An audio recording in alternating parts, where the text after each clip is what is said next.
Hello guys, welcome to my YouTube channel. Today I will discuss with you about green energy. As you know, बहुत से बच्चों को ये question आता है ग्रीन एनर्जी क्या होती है, बट बहुत से बच्चों को ये नहीं पता होता ग्रीन एनर्जी क्या होती है. Today I will discuss with you about green energy. अगर आपको ग्रीन एनर्जी क्वेश्चन आता है देन आपको पता होना चाहिए. Green energy is energy that come from natural renewable sources and produce little और नो पोल्यूशन. ग्रीन एनर्जी वो एनर्जी होती है जो हमें नेचुरल रिसोर्सेज से मिलती है. मतलब ऐसी energy for example for electricity, पानी के लिए, या कोई भी एनर्जी हम जो प्रोड्यूस करते हैं जिससे कोई पोल्यूशन नहीं होता, उसको बोलते हैं ग्रीन एनर्जी. क्योंकि ग्रीन इसको नाम क्यों दिया गया है ग्रीन एनर्जी को? क्योंकि ये क्या करती है, हमारे एनवायरनमेंट को प्रोटेक्ट करती है. First of all green energy की टाइप्स होती हैं. ग्रीन एनर्जी में आपको इससे ईजिली पता चल जाएगा क्या होती है. Solar energy. Solar energy green energy है. ये कहाँ से आती है सोलर एनर्जी? सनलाइट से हमें मिलती है. सोलर पैनल्स लगाए होते हैं, आपको पता है, जैसे घरों में. देन आपने सोलर पैनल से आप बिजली प्रोड्यूस करते हो, वो होती है सोलर एनर्जी. विंड एनर्जी क्या होती है? जिसमें हम टर्बाइंस यूज़ करते हैं. जो वो आपने देखा होगा जो पंखा सा घूमता होता है, फॉर एग्जांपल मेरे थंबनेल में भी होगा, टर्बाइंस बनी हुई है, वो होती है विंड एनर्जी. उसकी हेल्प से भी हम इलेक्ट्रिसिटी प्रोड्यूस करते हैं. और इलेक्ट्रिसिटी आपको पता ही है, today in this world electricity is very essential part of our life. So wind energy. Then hydro power. Hydro power energy कौन सी? ये भी ग्रीन एनर्जी है. हाइड्रो पावर कौन सी होती है? Electricity generator from flowing water. जो बहते पानी से जो एनर्जी क्रिएट की जाती है उसको बोलते हैं hydro power energy. For example dam नहीं बनाए जाते, डैम बनाए जाते हैं, इसको वो हाइड्रो पावर में आ जाते हैं, जिसमें फ्लोइंग वाटर पर चलता हुआ पानी हो. जो जियोथर्मल एनर्जी. जियोथर्मल एनर्जी कौन सी होती है? जो कि धरती के सरफेस से हमें हीट से जनरेट की जाती है, geothermal energy. Then biomass energy. Biomass energy कौन सी होती है? जो कि ऑर्गेनिक मटेरियल से प्रोड्यूस होती है. बायोमास एनर्जी आप गैस वगैरह यूज़ करते हो, सम ऑर्गेनिक मटेरियल्स यूज़ होते हैं, जैसे कुछ गोबर यूज़ कर लेते हैं, कुछ क्रॉप वेस्ट, कुछ फसलों के वेस्टेज होती है, या फिर कोई वुड लकड़ी का कोई गली हुई हो, पुरानी हो, उससे बायोमास एनर्जी प्रोड्यूस करी जाती है. So solar energy, wind energy, hydro power, geothermal energy, biomass, जिससे हमारे इन्वायरमेंट पे कोई इफेक्ट नहीं पड़ता है, उसको बोलते हैं ग्रीन एनर्जी. सो इसमें कुछ इसके बेनिफिट क्या हैं ग्रीन एनर्जी के? इससे क्या होता है? पोल्यूशन कंट्रोल में आता है. और क्या होता है? क्लाइमेट चेंज होने में, जो जैसे पोल्यूशन बढ़ता है तो क्लाइमेट जल्दी से चेंज होता है. अगर पोल्यूशन नहीं होगा तो क्लाइमेट भी हमारा कंट्रोल में रहेगा. और क्या होता है? ये क्या करती है?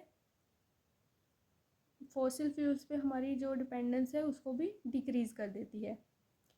बट इसके कुछ चैलेंजेस है. सो चैलेंजेस इसमें क्या आते हैं? मोस्ट इसमें क्या है कि चैलेंजेस हैं. चैलेंजेस क्या है कि हाई इनिशियल इंस्टॉलेशन कॉस्ट. इसकी जो कॉस्ट है ना इंस्टॉलेशन की, अगर ये पैनल्स लगाने हैं, फॉर एग्जांपल अगर हमने टर्बाइंस लगानी है, जियोथर्मल एनर्जी प्लांट, कुछ भी लगाना है ऐसा प्लांट, तो इसकी जो कॉस्ट होती है वो बहुत ज़्यादा होती है. और क्या होती है? इसकी डिपेंडेंस वेदर के ऊपर डिपेंडेंस होती है. हमें नहीं पता कि कुछ कंट्रियों में इतनी गर्मी होती है, वहाँ पर हम विंड एनर्जी, अगर हवा कम आती है तो विंड एनर्जी नहीं यूज़ कर सकते. सो सब पूरा का पूरा ये जो एनर्जी का प्रोडक्शन है वो किसके ऊपर डिपेंडेंट करता है? वेदर के ऊपर. सो ये इसके चैलेंजेस हैं. बट ये फिर भी बहुत सी कंट्री में, जैसे कुछ यूरोप हो गए, यहाँ पे विंड एनर्जी ज़्यादा यूज़ हो रही है क्योंकि वहाँ पर एयर क्वालिटी अच्छी है. सो ये तो चलो, ये है कि वो हम उसके अकॉर्डिंग वहाँ पर सेटअप कर लेते हैं. बट इसमें ये चैलेंज है कि हर जगह पे हम नहीं इसको वहाँ पर ये अवेलेबल नहीं कर सकते. देन उसमें थर्ड क्या, फर्स्ट है high cost, then weather dependence, then क्या है इसकी investment in energy storage, modern power grids. हमें क्या है, न्यू इन्वेस्टमेंट्स की ज़रूरत है इसके लिए, और new modern ways power green करने के. न्यू फॉर एग्जांपल यहाँ पर जो चीज़ें यूज़ होती हैं वो मेथड जो बहुत ओल्ड हो चुके हैं. सो हमें न्यू इसमें इनोवेशन करके न्यू इनोवेटिव चीज़ें प्रिपेयर करनी चाहिए, ताकि हमारी जो इसकी कॉस्ट है वो भी कम हो जाए और जो चैलेंजेस आते हैं वो ओवरकम हो जाए. सो इसका कंक्लूजन क्या है, अगर हमें अपना इन्वायरमेंट साफ़ सुथरा और फ्यूचर जो अपना बहुत ज़्यादा सस्टेनेबल फ्यूचर बनाना है, देन वहाँ पर ये एनर्जीज बहुत ज़्यादा इम्पोर्टेंट है, क्योंकि इन एनर्जी की हेल्प से, अगर ये कॉस्टली भी है लेकिन इससे क्या हो रहा है, हमें एनर्जी प्रॉपर मिल रही है, ऊपर से हमारे इन्वायरमेंट फॉर फ्यूचर के लिए हम अपने इन्वायरमेंट को प्रोटेक्ट कर सकते हैं। ये सबसे बड़ा इसका रोल है। ये क्या है, लॉन्ग टर्म इकोनॉमिक में सपोर्ट भी करता है और हमारे इन्वायरमेंट को वेल बीइंग बनाता है। सो ग्रीन एनर्जी के ये जो हमारी टाइप्स हैं, ये यही है कि मतलब इसकी हेल्प से हम बहुत कुछ अपने इन्वायरमेंट को प्रोटेक्ट कर सकते हैं। So these are the types of solar energy, these are the challenges जो आते हैं। सो हमें इनोवेटिव चीज़ें यूज़ करनी चाहिए। सो अभी आपको पता चल गया होगा ग्रीन एनर्जी क्या होती है। पर अगर आपको कोई क्वेश्चन आता है, if someone put a question what is green energy, then you can easily give them answer about green energy. Green energy जो हमारे इन्वायरमेंट को प्रोटेक्ट करती है।